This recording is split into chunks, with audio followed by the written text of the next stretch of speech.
Hey everyone, welcome back to Engineering Education. In this next video, we have a low-pass filter with a square wave input. And this square wave input has Fourier coefficients. A0 is equal to AN is equal to 0. And BN is equal to 4B max divided by N pi. And this is only good for odd harmonic. So this is similar to the waveform that we've seen in previous videos, only it's shifted down by 1 unit. Hence the A0 is equal to 0, as opposed to the previous problems or the previous videos we had A0 is equal to 1.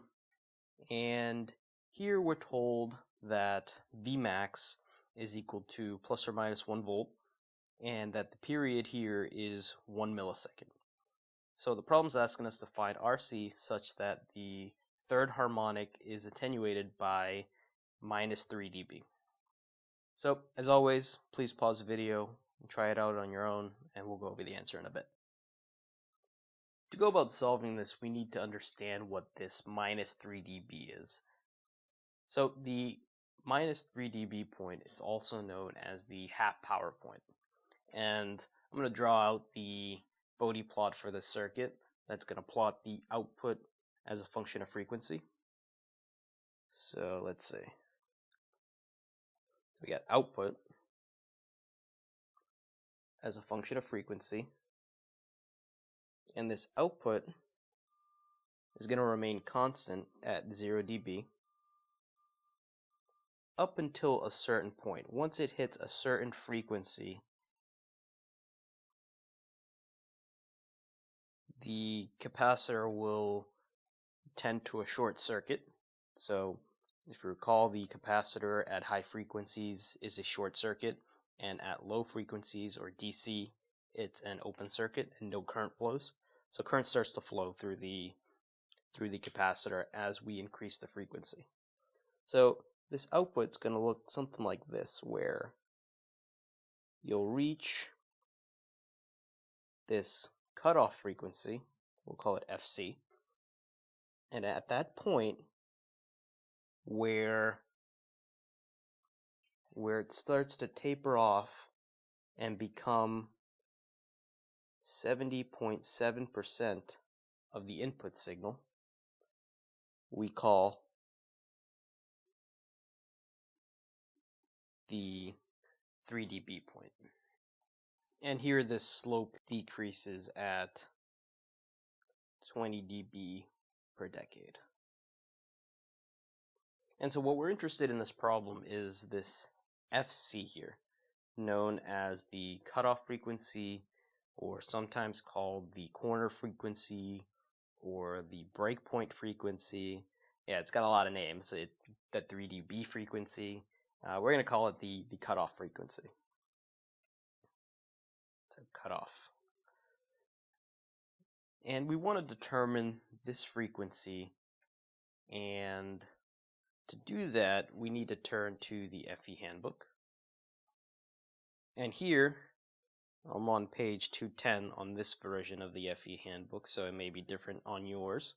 But there's a section called Analog Filter Circuits, and we have a low-pass filter here.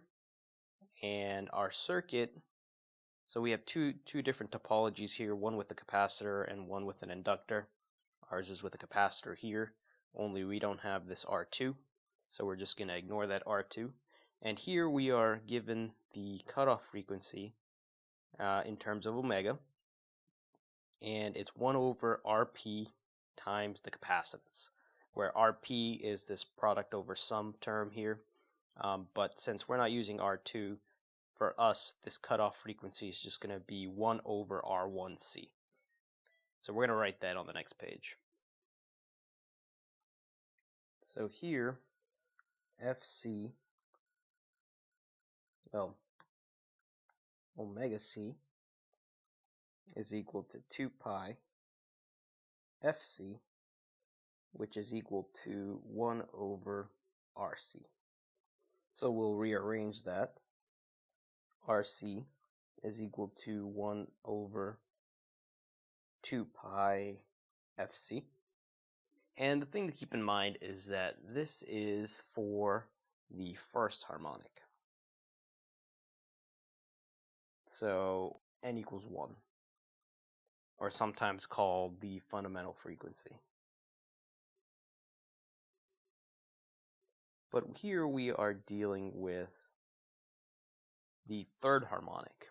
Say we have a frequency f0, and that can be anything. Let's say 60 hertz. So at the fundamental frequency at n equals 1, it equals 60 hertz. But then at n is equal to 2, the second harmonic, we get 2 times that fundamental frequency. And at the third harmonic, we get 3 times that fundamental frequency. And then we keep on going up until n harmonics. And that frequency gets multiplied by the number of harmonics. So because we want the third harmonic, we want that f is equal to 3 times f0. So in our case, RC is equal to 1 over 2 pi times 3 times FC, which gives us 1 over 6 pi FC. But here we're given that the period is 1 millisecond, so that is 1 over 6 pi, and frequency is 1 over period, so 1 over 1 millisecond. And then when we put that into the calculator, we get 53.05 seconds, because RC is a time constant and ohms times farads is seconds. And that is our answer. So as you can see, we didn't even use any of the Fourier coefficients. We just went straight to the FE handbook, found the low pass filter and the formula for the cutoff frequency, plugged in the values, and then just solved for RC. So I hope you enjoyed this video. If you did, give it a thumbs up. If you haven't already, please subscribe. And until then, enjoy engineering.